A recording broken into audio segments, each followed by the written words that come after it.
everyone to this YouTube channel. My name is Moya Blue, and if you're waiting for a zero waste number part 2, this is not gonna happen.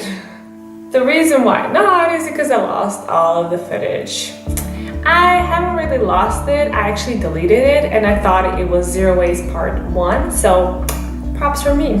So considering that I don't have part 2, I still want to talk a bit about how I survived my week, because last time around I'll be talking about the weekend. So I stopped at Saturday, and Sunday was a day where I didn't really do much. I mean, I just sat at home, I cooked, so my meals were zero waste.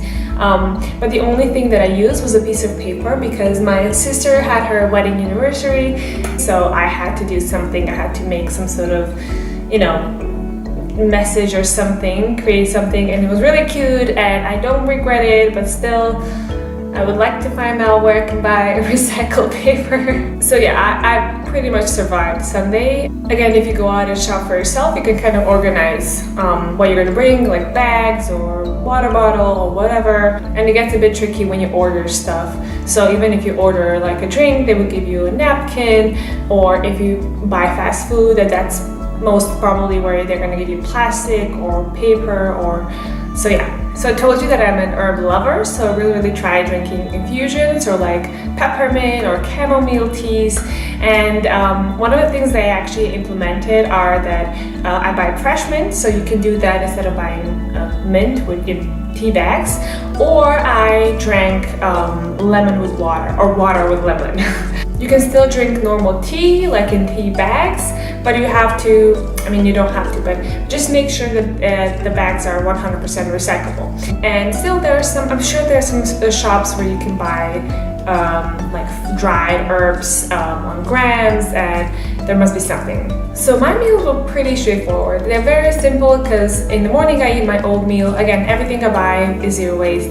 Then I have lunch in mezza. If you eat in mezza, you're not gonna get any plastic unless you take some plastic containers, or if you want a napkin. I never use the napkin.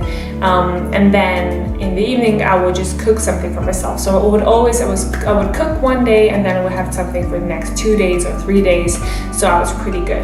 In between, like for snacks, I would take some fruit or some nuts, again bought at a place where I don't need to use paper or plastic. So that was not that challenging. So I think this challenge really opened my eyes, because, for example, we use paper towels in the bathroom or in the restroom, and I really tried to stay away from it. So I just brought my towel from home, and then I just put it in my office, and then I used it. And that was really simple, just a simple switch, and it really helps a lot. Instead of, I don't know how many times I go to the restroom, but it's definitely more than 3 times, so it's at least 3 papers or more, and I think this is a really cool thing. So I wasn't really sure, I didn't really weigh my waste, because I live in a flat with 3 people, and they're also producing waste. And even though many of them are actually really trying not to buy a lot of plastic, but still we do have waste, and we have specific containers for specific types of waste.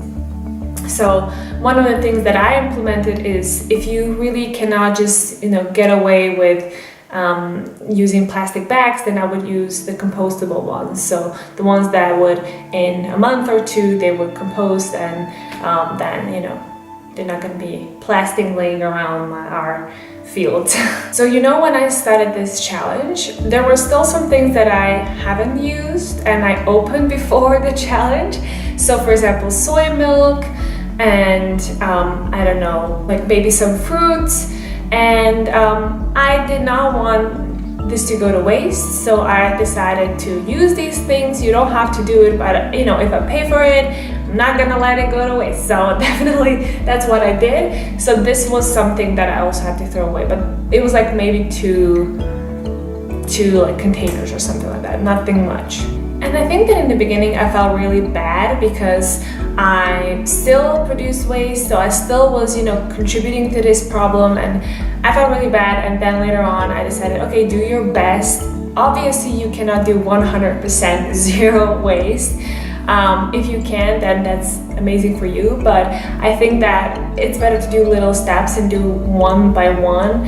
because it's just a lot to think about, and I think when there's a lot to think about, you just really don't know where to focus and just implement one thing by another. So I think that's a better approach.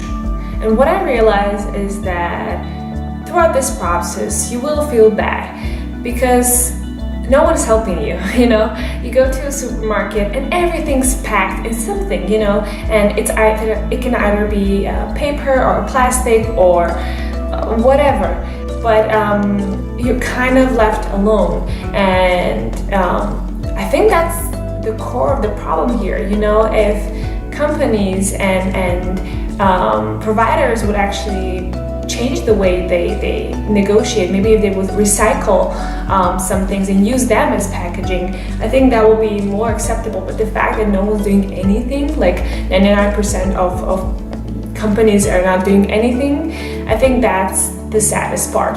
Because for so many years we already know that we are, you know, polluting this earth and that there's not enough material to use it forever, right? So the fact that we're so ignorant still at this, like in this year, at this time, is just amazing. So again, regular consumers, we don't really think about it because why would we think about it? We feel that whatever is provided for us is normal, is something that should be used. You know, there's no harm in it, and that's why we don't really think about it. And then we understand that it's this vicious cycle, and if you want to do something that's a bit different and help actually, you know, our planet, then you're really doomed.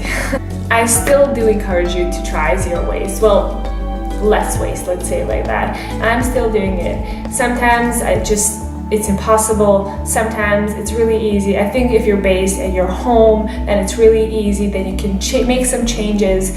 But when you're somewhere else, you have to buy something in bulks, and you cannot really carry so many bags with you. And this is something that I realized when I came here. I'm currently in Croatia. It's beautiful, but now I have this problem with zero waste, where whenever I go and buy something, I have to buy it packed in something.